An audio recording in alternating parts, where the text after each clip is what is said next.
Seperti yang kita tahu bahwa Khadijah ini adalah satu di antara 4 perempuan yang paling sempurna.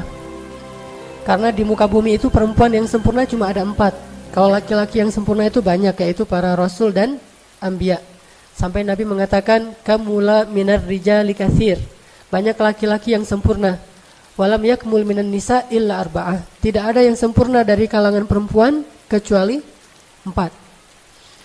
Dan 4 ini kalau kita urutkan secara zaman, maka yang pertama siapa? Asiyah imra'atu Fir'aun. Kalau zamannya ya. Kemudian Maryam binti Imran. Kemudian Khadijah binti Khuwailid. Dan yang keempat adalah Fatimah binti Rasulullah SAW. Jadi kalau kita pengen mendidik anak kita menjadi seorang perempuan yang ideal, perempuan yang solehah, maka 4 ini wajib menjadi kurikulum pendidikan tarbiyah anak-anak perempuan kita. Dan pada malam ini kita akan membahas salah satu di antara 4 yang sempurna ini. Dan menurut saya dari 4 ini Khadijah ini luar biasa. Kalau saya secara pribadi mengurutkannya, pertama Maryam, kedua Khadijah, ketiga Fatimah, keempat Asiyah. Kenapa Maryam pertama?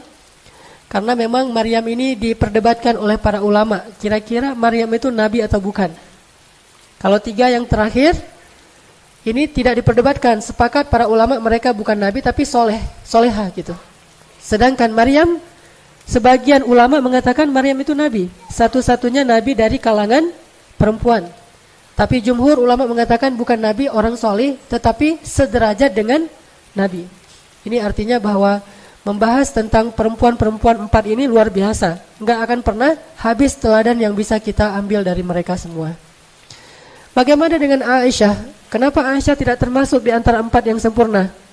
Selain memang Aisyah punya keistimewaan tersendiri, tetapi nanti kita akan tahu jawabannya. Kenapa Aisyah tidak masuk bersama Khadijah di antara orang-orang yang sempurna? Walaupun Aisyah memiliki keistimewaan yang juga tidak kalah banyak. Bahkan termasuk salah satu perempuan yang paling dicintai Rasulullah SAW. Kita bicara tentang Ibunda Khadijah. Bagi saya ibunda saya itu adalah semua istri Rasulullah, Khadijah, Aisyah dan seterusnya. Kalau kita pengen tahu bagaimana nuansa cinta dalam rumah tangga Rasul dengan Khadijah, cukup kita tahu gimana dalamnya cinta Rasulullah kepada Khadijah. Itu bukti bahwa Khadijah ini benar-benar berhasil membaiatkan cintanya kepada Rasul. Ini sekarang kita bahas beberapa contoh kasus bentuk dalamnya cinta Rasulullah kepada Khadijah. Rasulullah itu diberikan 9 bidadari pengganti Khadijah, itu enggak ada satupun yang bisa menggantikan Khadijah. Kalaupun 9-9-nya itu bersatu untuk beramal soleh, berbuat baik, mencintai Rasulullah setulus hati mereka, sama sekali tidak bisa menggantikan perasaan tentang Khadijah di dalam hati Rasulullah SAW. Itu dalam banget tuh. Cinta Rasul kepada Khadijah tuh sangat-sangat dalam, melebihi cinta beliau kepada Aisyah. Dan begitulah hati laki-laki. Hati laki-laki itu Allah jadikan tidak mungkin bertemu 2 cinta secara persis sama dalam hatinya, enggak ada. Makanya Allah mengatakan walan tastati'u an ta'dilu bainan nisa'i walau harastum. Kalian enggak bisa untuk benar-benar adil kepada perempuan walaupun kalian mengusahakannya. Adil dalam ayat ini adalah adil perasaan. Sedangkan di awal surat An-Nisa Allah mengatakan wa in khiftum alla ta'dilu fawahidatan. Kalau kalian khawatir tidak bisa adil, maka satu, adil di dalam ayat itu adalah adil nafkah. Ini kalau kita bahas fikih, ada 2 kali Allah menyebutkan adil di surat An-Nisa. Pertama di awalnya, kedua di tengahnya, yaitu di juz kelima. Adil yang pertama itu artinya adil nafkah. Sedangkan adil yang kedua itu adil perasaan. Nafkah bisa adil, perasaan tidak. Dan Rasulullah tetap nggak bisa adil dalam perasaan beliau terhadap istri beliau. Dan yang paling benar-benar beliau cintai dan dalam terasa di hati beliau adalah Khadijah. Pertanyaannya, apa yang dilakukan Khadijah sehingga bisa memenangkan hati seorang hamba yang paling dicintai Allah, Rasulullah SAW? Ini yang harus kita cari tahu, terutama bagi ibu-ibu, gimana memenangkan hati suami. Walaupun mungkin secara fisik Khadijah usianya udah 60 tahun ketika meninggal, 65 tahun. Atau ketika menikah dengan Rasulullah 40 tahun. Sementara Aisyah 9 tahun, 11 tahun, 10 tahun di masa-masa awal menikah dengan Rasulullah. Masih muda sekali. Hafsah 17 tahun. Sofiyah 19 tahun, Maria 22 tahun, muda-muda nih. Tetapi enggak ada yang bisa mengalahkan Khadijah dalam urusan menguasai hati Rasulullah Shallallahu Alaihi Wasallam. Rasulullah itu dalam banget cintanya kepada Khadijah. Nih, salah satunya nih. Pernah Rasulullah Shallallahu Alaihi Wasallam ketika beliau sedang duduk bersama Aisyah nih, lagi berduaan sama Aisyah, tiba-tiba ada yang ngetuk pintu. Dan terdengarlah suara sepupunya Khadijah yang datang bertamu ke rumah Rasul. Tapi gaya ngomongnya tuh mirip Khadijah. Karena dia sepupu mungkin punya gaya ngomong yang sama gitu. Gaya ngomongnya mirip, suaranya mirip. Sehingga ketika mendengar tok-tok Assalamualaikum dari sepupunya Khadijah, Rasul langsung terperanjat dan langsung ke pintu, membukakan pintu untuk tamu beliau. Yang beliau menghormatinya, memuliakannya. Sebagaimana beliau sangat mencintai dan menghormati Khadijah, sehingga diberikan semua jamuan-jamuan yang terbaik yang dimiliki oleh Rasul untuk sepupu Khadijah. Aisyah ngelihat itu, Rasulullah kalau ke Khadijah, jangankan Khadijahnya, sepupunya yang datang itu Rasulullah tuh bahagia banget. Ini sepupu Khadijah bangga gitu.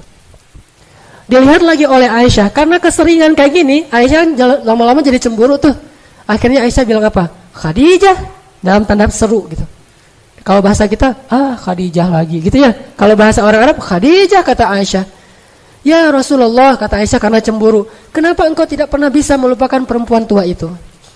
Kata Aisyah, kenapa engkau nggak pernah bisa ngelupain perempuan yang udah berumur itu? Langsung Rasulullah dalam keadaan tidak senang. Beliau kemudian wajahnya memerah dan mengatakan, ya Aisyah, demi Allah aku tidak akan pernah bisa melupakan Khadijah sampai akhir hayatku. Sesungguhnya dia telah masuk dalam hatiku sedalam-dalamnya dan tidak akan pernah aku lupakan cintanya kepada Khadijah. Terus Rasulullah bilang, dia beriman kepadaku ketika orang lain kufur. Dia memberikan hartanya kepadaku ketika yang lain memegang erat harta-harta mereka. Dia membantuku dalam dakwah dan menemaniku ketika yang lain meninggalkanku dan seterusnya. Dan salah satunya dia memberikan kepadaku anak-anak ketika yang lain tidak memberikan anak. Jadi dari Khadijah Rasulullah punya anak berapa? Ayo coba kita hitung. Anak yang pertama namanya Qasim.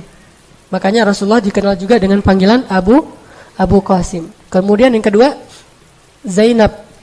Kemudian yang ketiga Ruqayyah, Ummu Kulsum, kemudian Abdullah, kemudian Fatimah.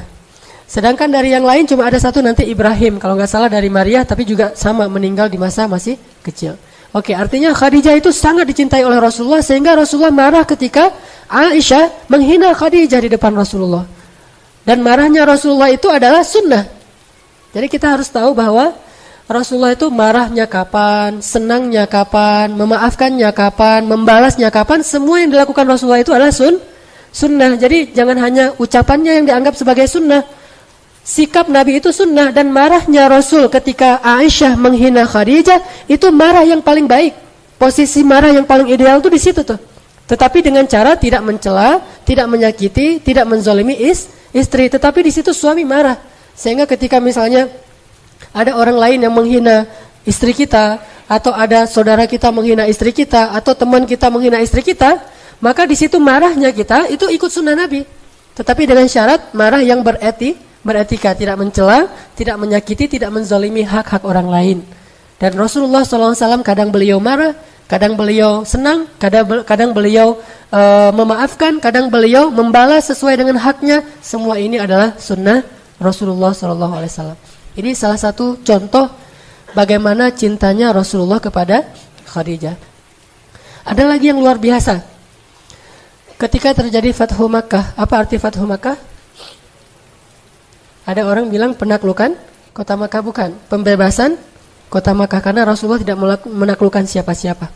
Pembebasan kota Makkah. Ketika terjadi pembebasan kota Makkah, Fathu Makkah, itu semua sahabat itu pulang ke rumah-rumah mereka masing-masing. Sahabat Muhajirin, Utsman pulang ke rumahnya, Umar pulang ke rumahnya, Abu Bakar pulang ke rumahnya, bahkan Ali juga pulang ke rumahnya. Tapi Rasulullah tidak pulang ke rumahnya yang ada di Makkah. Kemana beliau pergi? Beliau pergi jauh ke Ma'la, dan kemudian beliau membuat tenda persis di sebelah makamnya Khadijah. Di sanalah beliau bermalam selama terjadi Fathu Makkah, di sebelah makamnya Khadijah. Buat tenda di situ. Setelah itu malam-malam beliau nggak mau diganggu, mau berduaan aja dengan Khadijah. Beliau duduk di depan makamnya Khadijah, kemudian beliau bicara kepada Khadijah. Baca nanti Sirah Ibnu Hisham, sirah yang paling lengkap tentang Rasulullah SAW. Disebutkan di situ Rasulullah curhat kepada Khadijah sambil menangis di depan makamnya Khadijah. Rasulullah mengatakan, ya Khadijah, sadaqti ya Khadijah, sadaqti. Kamu benar ya Khadijah, kamu benar. Apa yang kamu ucapkan dulu tuh benar banget. Apa yang dibenarkan oleh Rasulullah tentang Khadijah? Dulu ketika awal dakwah Nabi lakukan di Makkah, Rasulullah itu kan dicela, dihina, dimusuhi. Khadijah bilang apa? Ya Rasulullah, demi Allah, jangan khawatir. Sesungguhnya Allah pasti akan memenangkan agama ini. Dan Allah tidak akan mengecewakan engkau. Jadi semangatlah ya Rasulullah. Allah gak akan ngecewain engkau. Dan Allah pasti akan memenangkan agamamu ini. Itu yang dikatakan Khadijah di awal dakwah. Ternyata sekarang Rasulullah berhasil membebaskan kota Makkah. Sehingga Rasulullah datang kepada Khadijah. Kemudian beliau mengatakan kepada Khadijah. Dan Khadijah di dalam kuburnya, entah dia dengar entah tidak, Allah yang lebih tahu. Rasulullah mengatakan, ya Khadijah, sadaqti ya Khadijah, sadaqti. Kamu benar banget wahai Khadijah. Allah telah menunaikan janjinya untuk memenangkan agama ini sebagaimana kata-katamu dulu. Kemudian Nabi menangis di kuburan Khadijah. Sama seperti misalnya saya pulang ke Aceh. Ibu saya meninggal dalam musibah tsunami bersama kakak saya dan dimakamkan di pemakaman massal, pemakaman umum.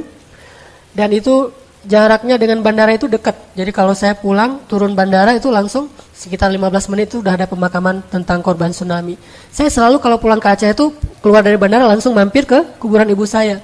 Cuma kan saya nggak tahu posisi ibu saya di mana kan gede banget tuh, berapa hektar gitu.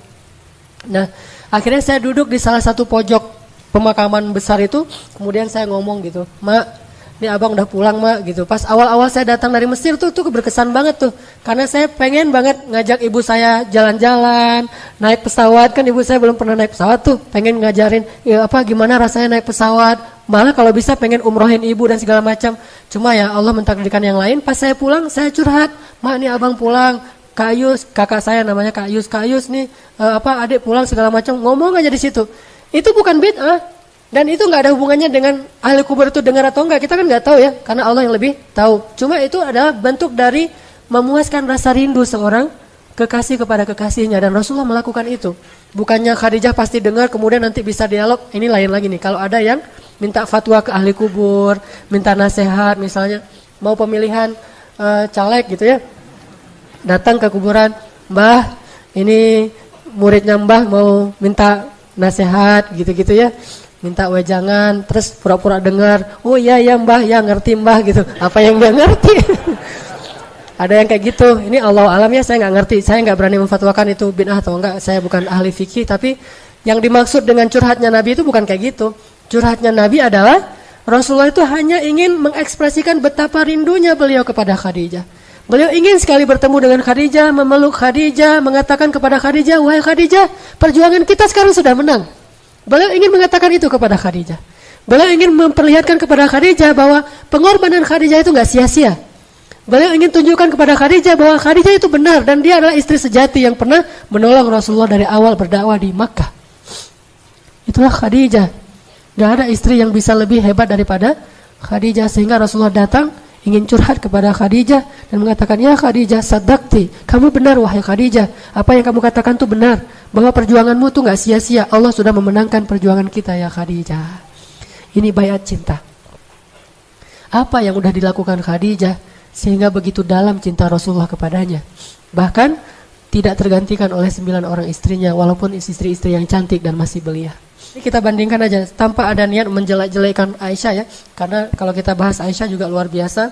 Tapi kita bandingkan misalnya Rasulullah pernah pulang ke rumah Aisyah dalam keadaan lelah, capek, habis berdakwah, habis berjihad. Kemudian Rasulullah sampai di rumah dalam keadaan lelah banget, bilang gini, ya Aisyah, kepalaku sakit banget, kata Rasulullah kan? Apa kata Aisyah? Kepalaku juga gitu. Jadi kita boleh milih nih, mau jadi Aisyah, maka derajat kita derajat Aisyah. Mau jadi Khadijah, nggak kayak gitu. Ketika Rasulullah datang kepada Aisyah, ya Aisyah, kepalaku sakit banget, pengen dipijitin gitu ya. Kata Aisyah, kepalaku juga nih, manja.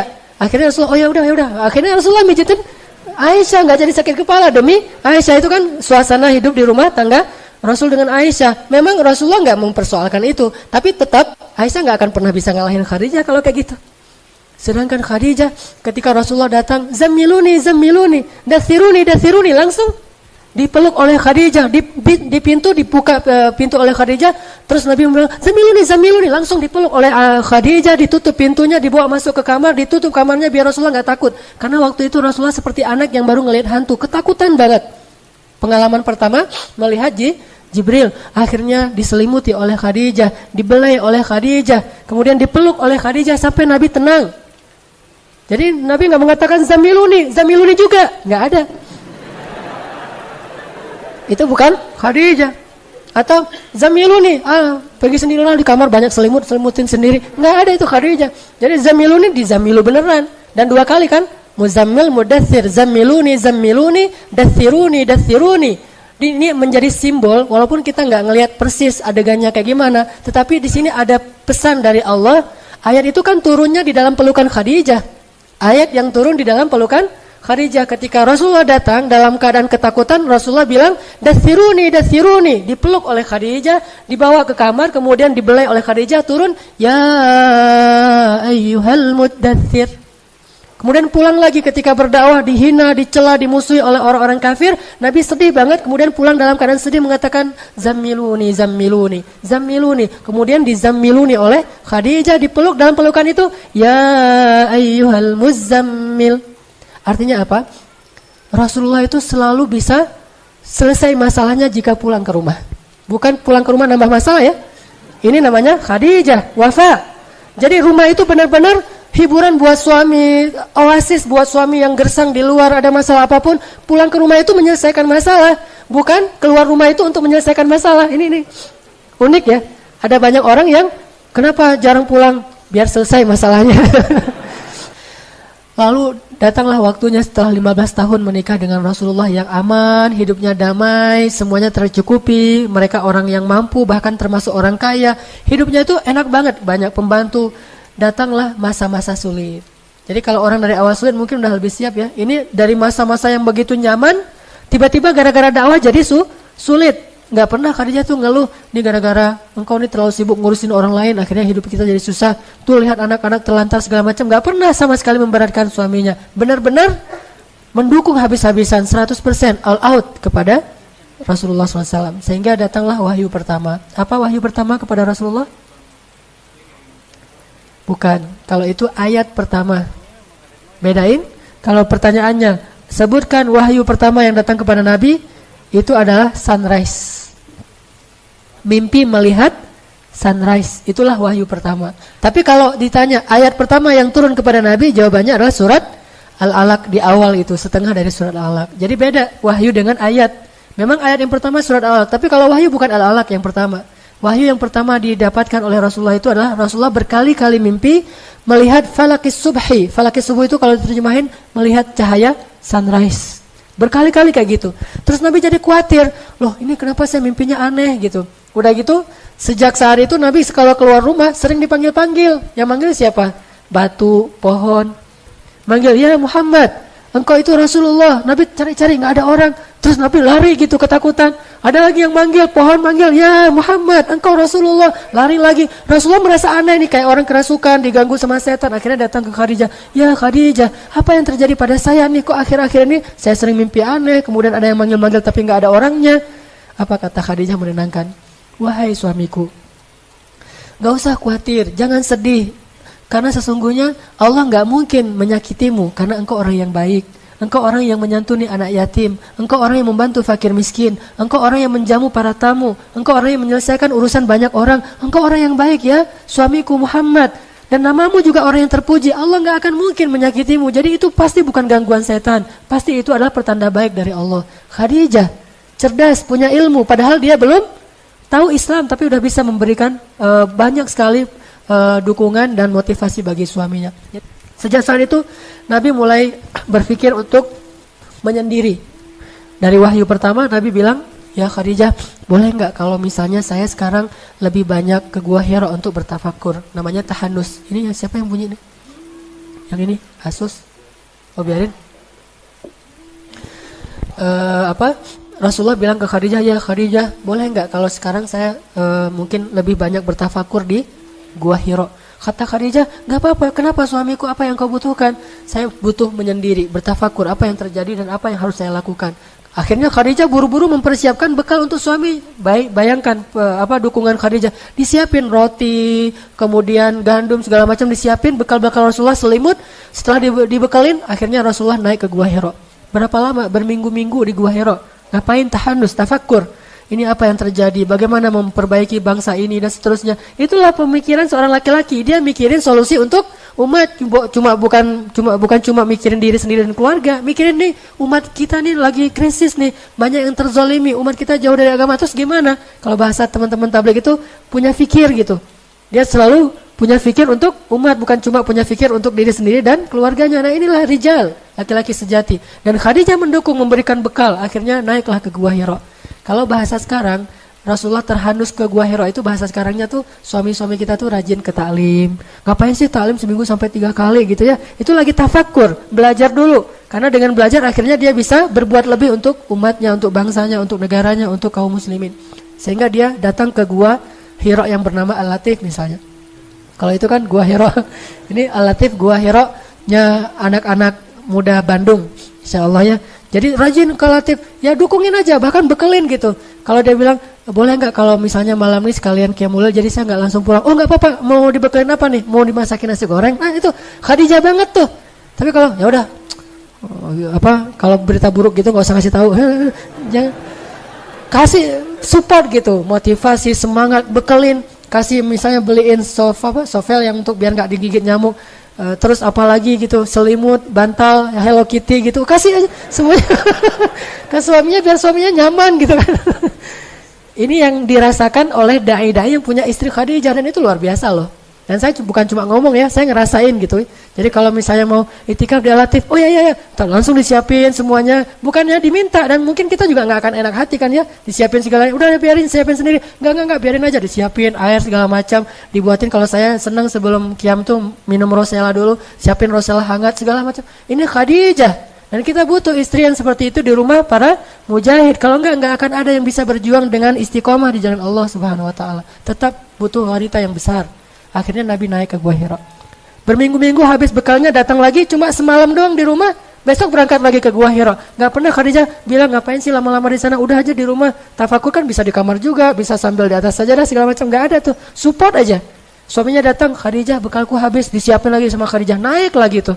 Berminggu-minggu datang lagi. Sampai setelah beberapa bulan, di bulan Ramadan baru turun ayat pertama, Iqra bismi rabbikal ladzi khalaq.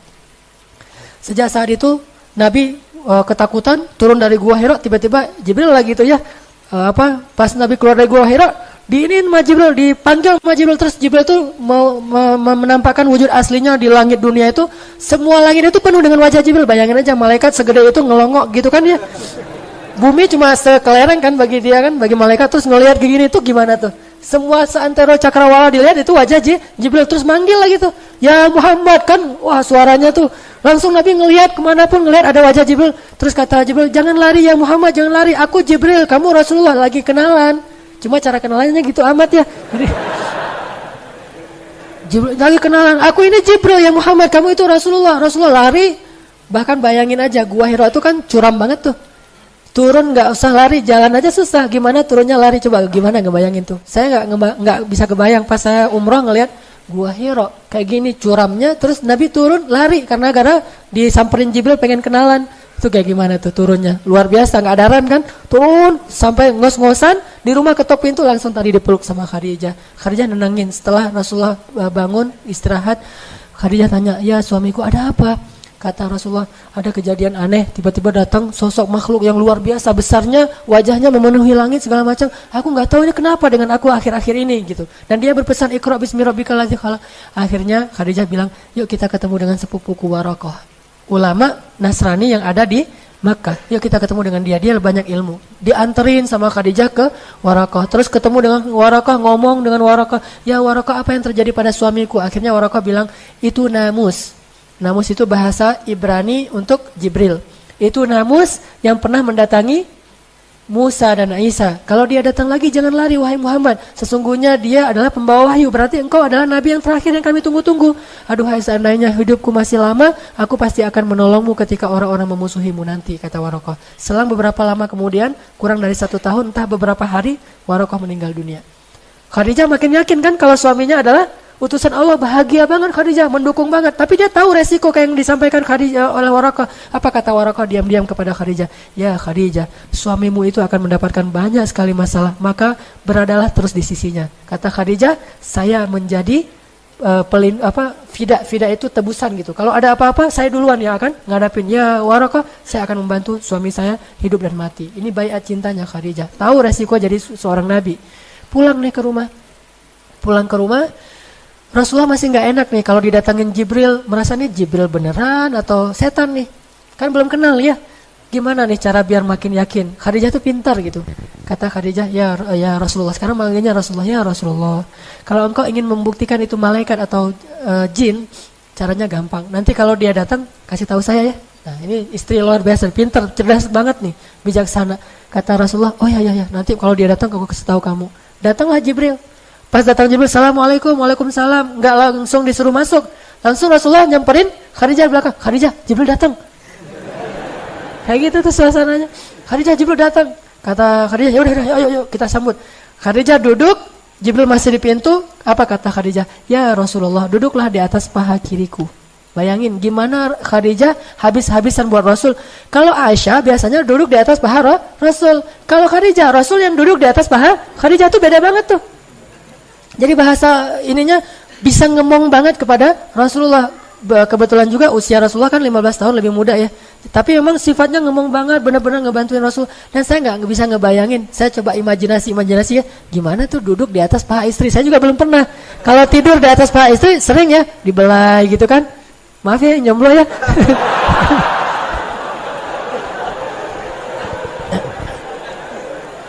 Pulang dari Al-Latif, udah ngomong dua sesi taklim, sesi tarbiyah, capek banget pulang, mau tidur di atas paha istri dibelah-belah gitu, itu enak banget loh.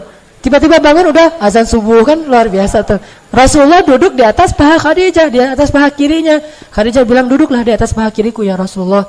Rasulullah duduk, kemudian Khadijah nanya, apakah engkau masih bisa ngelihat Jibril? Kata Rasulullah masih bisa ya Khadijah. Kalau gitu coba pindah ke paha kanan. Ini dalam hadisnya kayak gitu. Akhirnya Nabi pindah lagi ke paha kanannya Khadijah, dipeluk sama Khadijah. Masih ngelihat nggak Jibrilnya? Masih. Kalau gitu coba ke belakang saya. Rasulullah ke belakang meluk Khadijah dari belakang, kan keren banget tuh ya. Meluk dari belakang kayak orang lagi ngapain gitu kan. Udah gitu Khadijah nanya, ya Rasul masih ngelihat Jibril nggak? Masih. Akhirnya Khadijah pura-pura mau membuka cadar dan jilbabnya. Pas dia mau membuka itu Rasulullah tanya, ya Rasulullah masih ngelihat Jibril? Kata Rasulullah, udah nggak ngelihat, Jibril udah pergi. Kata Khadijah, kalau gitu dia benar-benar malaikat. Kenapa? Malaikat nggak mau melihat aurat. Malaikat tidak mau melihat aurat. Kalau dia masih ngelihat, melototin lagi, itu jin banget tuh. Kan cerdas banget ya Khadijah ya. Cara nguji mana malaikat, mana jin. Jadi yang senang ngelihat melototin yang gitu-gituan, itu jin. Kalau malaikat nggak senang yang gitu-gituan. Jadi kalau kita pengen nih, yang cewek-cewek nih pengen doanya mustajabah, diaminkan oleh malaikat, kemana dia pergi dinaungin malaikat, berarti muhajjabah, tutuplah auratnya, karena malaikat nggak mau dekat dengan orang yang membuka aurat. Kenapa? Malaikat itu sangat terjaga. Pandangan matanya malaikat itu terjaga. Emang malaikat ada hawa nafsu? Ini bukan soal nafsu ya, tapi soal kesucian, kehormatan, dan malaikat itu menghargai perempuan. Sehingga malaikat nggak mau melihat perempuan yang sedang membuka aurat. Jadi kalau malaikat Jibril datang ke rumah Khadijah, itu pasti minta izin dulu. Takutnya Khadijah belum pakai jilbab. Makanya Khadijah nguji nih. Pas mau dibuka, belum dibuka juga, Jibril udah pergi tuh. Ya Rasulullah masih ngelihat? Enggak, berarti dia Jibril malaikat, bukan jin. Makin mantap tuh Rasulullah. Oh ya, kalau gitu berarti saya benar-benar Rasul nih. Kan tadi ragu tuh. Rasul beneran nggak sih? Apalagi setelah dapat ayat pertama Al-Alaq, 6 bulan itu nggak ada wahyu. Nah dalam 6 bulan itu kan Nabi jadi ragu lagi. Jangan-jangan saya nggak jadi Nabi nih, dibatalin gitu kan. Khadijah terus 6 bulan. Jadi awal-awal masa Nabi beradaptasi dengan status baru sebagai Rasulullah, Khadijah itu benar-benar ngedukung Rasul. Ditambah lagi ketika turun ayat, sekarang berdakwahlah secara terang-terangan. Mulailah episode-episode yang sulit. Mulai dicela, mulai dimusuhi, mulai habis-habisan. Ketika Rasulullah pulang dalam keadaan wajahnya berlumuran kotoran, bajunya banyak kotoran, Rasulullah pulang ke rumah, Khadijah sambil menitikkan air mata, sambil membersihkan kotoran di tubuh Rasulullah. Tapi terus ngasih motivasi, tapi nangis gitu, karena sedih suaminya diperlakukan kayak gitu. Dan yang paling membuat saya merasa sedih itu adalah ketika Rasulullah SAW itu imbas dari dakwah beliau itu sampai kepada anak-anak beliau yang perempuan, putri-putrinya. Saya nggak bisa ngebayangin tuh kalau putri saya diperlakukan kayak gitu gara-gara dakwah saya. Itu luar biasa. Siapa putrinya yang diperlakukan kayak gitu? Ruqayyah dan Ummu Kulsum. Ruqayyah dan Ummu Kulsum dinikahkan dengan putranya Abu Lahab. Berarti sepupuan ya. Nikah dengan sepupunya. Abu Lahab nggak beriman kepada Rasulullah. Sehingga gara-gara Abu Lahab benci sama Rasulullah, apalagi setelah berdakwah, Abu Lahab menyuruh anak-anaknya untuk menceraikan istri mereka, yaitu anak Rasulullah. Diceraikannya tuh bukan dengan cara yang biasa, diceraikan dengan cara yang hina banget. Diusir dari rumah, disuruh pulang ke orang tuanya sambil dimaki-maki gitu. Sehingga akhirnya datanglah Ruqayyah ke rumah Khadijah. Ibu gitu nangis, kenapa nak, kenapa? Suamiku menceraikanku, mertuaku marahin aku, mereka mencela aku segala macam, katanya aku anak seorang pendusta segala macam, nangis habis-habisan di depan Khadijah, dipeluk oleh Khadijah. Terus Khadijah bilang, sabar ya, jangan sampai kita membuat ayah kita susah gara-gara kamu dalam kasus ini. Enggak dikasih tahu kepada Rasulullah. Sampai akhirnya Rasulullah tahu sendiri dari keluarga Abu Lahab, saking menjaganya perasaan Rasulullah. Jangan sampai concern Rasulullah di dakwah itu terganggu oleh masalah anaknya. Bukan justru bilang ke Rasulullah, lihat tuh anak kita tuh jadi imbas gara-gara kerjaan kamu. Enggak, justru disuruh sabar anaknya, jangan ngeluh ya, kita harus dukung ayah kita gitu. Terus aja. Enggak lama kemudian hari kedua datang lagi Ummu Kulsum, sama juga statusnya, dicerai oleh suaminya, nangis-nangis. Khadijah menghibur lagi, sama sekali enggak menyalahkan suaminya Rasulullah yang sedang berdakwah. Sampai akhirnya saking sedihnya Rasulullah anaknya diperlakukan kayak gitu, Nabi berdoa, ya Allah, utuslah serigalamu untuk anak-anaknya Abu Lahab. Itu sekali-kalinya Nabi berdoa itu dalam bentuk doa yang buruk. Dan itu terjadi. Akhirnya anak Abu Lahab itu matinya gimana? Dimakan serigala dalam satu perjalanan. Saking sedihnya Rasulullah ketika anaknya diperlakukan kayak gitu. Dan Rasulullah itu sering tersentuh kalau urusan perempuan. Kalau ada perempuan yang dizalimi, Rasulullah itu marah banget. Termasuk kenapa Rasulullah membunuh satu Bani Quraidah orang Yahudi, karena melecehkan seorang perempuan, roknya diikat dengan tali, kemudian pas dia jalan kesikap auratnya sehingga dia malu. Lalu ketika dia malu disorakin rame-rame. Lalu ada laki-laki muslim yang membela dia, dibunuh sama pemuda Yahudi. Akhirnya Rasulullah marah udah. Kalau udah main perempuan, Rasulullah tuh marah besar. Akhirnya mereka dikepung, nggak mau menyerahkan pembunuhnya, dan mereka pun diperangi. Sekitar 300 orang laki-laki Yahudi kemudian dibunuh oleh Rasulullah SAW. Gara-gara nggak mau menyerahkan para pembunuh laki-laki tadi dan yang telah melecehkan perempuan Islam. Artinya bahwa Rasulullah itu sedih banget ketika anaknya digituin. Terjadi lagi nanti pemboikotan terhadap Rasulullah selama 3 tahun. Nah, ketika Rasulullah diboikot selama 3 tahun, Khadijah menemani Rasulullah. Dan sampai Khadijah habis hartanya membiayai berapa orang? Ada lebih dari 1.000 orang kaum muslimin Bani Hashim yang diboikot, siang malam ditanggung oleh Abu Bakar dan Khadijah, 2 orang ini. Sampai Abu Bakar jatuh miskin, sampai Khadijah jatuh miskin. Bayangin, ngebayarin pengungsi selama 3 tahun. Kan luar biasa tuh, pengungsinya banyak, setiap hari butuh air, dan air mahal di Mekah itu. Mereka bayar air aja udah habis uangnya, kayak kita beli aqua setiap hari tuh, lama-lama untuk satu masjid aja kayak gini nih, sekitar 500 orang. Kalau setiap hari itikaf di masjid kan lumayan tuh kan ya biayanya. Yang nanggung cuma 2 orang, 1 ikhwan, 1 akhwat. Selama 3 tahun coba bayangin kayak gimana tuh butuhnya. Nyembeli onta, selimut, orang-orang yang sakit segala macam, semuanya dibiayai oleh Khadijah dan Abu Bakar. Sampai setelah selesai pemboikotan 3 tahun, Khadijah wafat karena Khadijah sakit keras. Ada adegan yang mengharukan di situ. Dalam keadaan sakit keras, dalam keadaan meriang gitu, Khadijah masih mempersiapkan makanan untuk Rasulullah SAW. Nggak ada sama sekali istirahatnya. Dari sejak menikah, apalagi sejak berdakwah, itu nggak ada istirahatnya. Sampai Nabi bilang, Khadijah istirahat. Apa Khadijah? Ya Rasulullah, kata Khadijah, istirahat kita nanti di akhirat. Istirahat kita nanti di akhirat. Perjuangan banget, berdua nih berjuang habis-habisan. Kalau bisa disebut, Islam ini adalah hasil pengorbanan Abu Bakar dan Khadijah, selain Rasulullah pastinya. Islam itu yang kita sekarang nikmati ini adalah hasil perjuangan seorang perempuan yang luar biasa, Khadijah. Ya Rasulullah, istirahat kita nanti di akhirat. Dan benar-benar istirahatnya di akhirat. Gak ada istirahatnya, sakit pun meriang. Dan itu bukan sakit biasa, sakit menjelang wafat. Itu kan sakit yang paling parah tuh. Kalau kata Rasul, sakit yang tidak ada obat, sakit menjelang wafat. Itu nyiapin makanan. Sampai Allah sayang banget sama Khadijah, gak tega ngeliat Khadijah gitu. Akhirnya ngutus Jibril, ya Jibril turunlah untuk Khadijah. Turun Jibril untuk Khadijah. Apa kata Jibril? Assalamualaikum ya Rasulullah. Rasulullah baru datang. Kata Jibril, ya Rasulullah, tolong nanti kalau Khadijah datang bawa makanan, bilang ke Khadijah, Allah menitipkan salam untuk Khadijah. Allah sendiri yang nitipin salam buat Khadijah. Dan Jibril juga nitipin salamnya, jangan lupa ya, Jibril nitipin salam tuh untuk Khadijah. Saking kagumnya Jibril kepada Khadijah, dia pengen nama dia juga disebutin. Jibril juga nitipin salam kepada Khadijah. Ya wahai Jibril. Kemudian Jibril pergi, datanglah Khadijah membawa makanan itu sambil gemetar gitu karena udah mau meninggal, udah sakit banget. Ditaruh di depan Rasulullah sambil tersenyum. Ya Rasulullah, makan Rasulullah, ada apa lagi? Terus melayani Rasulullah wafat. Udah gitu Rasulullah mengatakan, ya Khadijah, baru aja Jibril pulang. Ada apa ya Rasulullah? Kata Jibril, Allah menitipkan salam untukmu. Tahukah kita apa maknanya? Kalau Allah udah nitipin salam, itu tandanya dia mau kembali kepada Allah. Itu pertanda Allah udah kangen banget sama Khadijah dan pengen segera mengambil Khadijah ke sisinya. Allah nitipin salam kepadamu ya Khadijah. Jibril juga menitipkan salam, langsung Khadijah menangis. Menangis terharu dan sedih sekaligus. Terharu karena pengen ketemu Allah yang dia cintai, tapi sedih harus meninggalkan kekasihnya sendiri sementara perjuangan belum selesai. Coba gimana tuh? Perjuangan belum selesai tapi dia udah harus pergi karena usianya berselang 15 tahun. Dan ketika Khadijah wafat, Khadijah usianya 65 tahun, udah gak bisa lagi menemani Rasulullah, udah selesai. Tugasnya Khadijah udah selesai sementara Nabi masih harus berjuang. Sehingga Khadijah nangis, ya Rasulullah kalau saya pergi gimana dengan engkau? Ya Rasulullah gimana dengan engkau? Melebihi sedihnya Abu Thalib ketika meninggal karena menyisakan anaknya yang belum selesai ponakannya yang belum selesai dakwah. Khadijah sedih banget karena harus pergi sebelum bisa menemani Rasulullah sampai di ujung perjalanan. Akhirnya berdua sedih, nggak jadi makan tuh. Nangis saja berdua sama Rasulullah. Ya Rasulullah gimana nih kalau saya meninggal sementara engkau masih sendiri?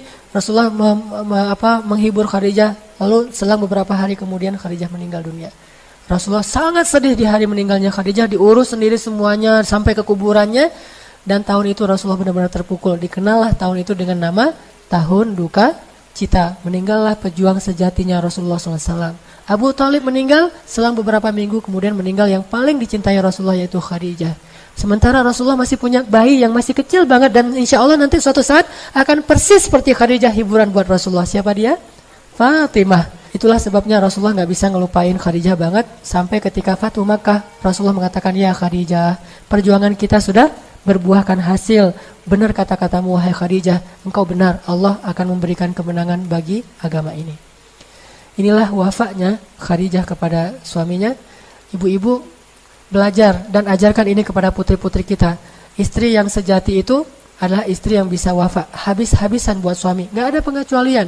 Suami saya begini, gak ada pertanyaan kayak gitu. Terus saja. Karena kata Nabi apa? Siapa yang wafa kepada manusia, maka Allah wafa kepada dia.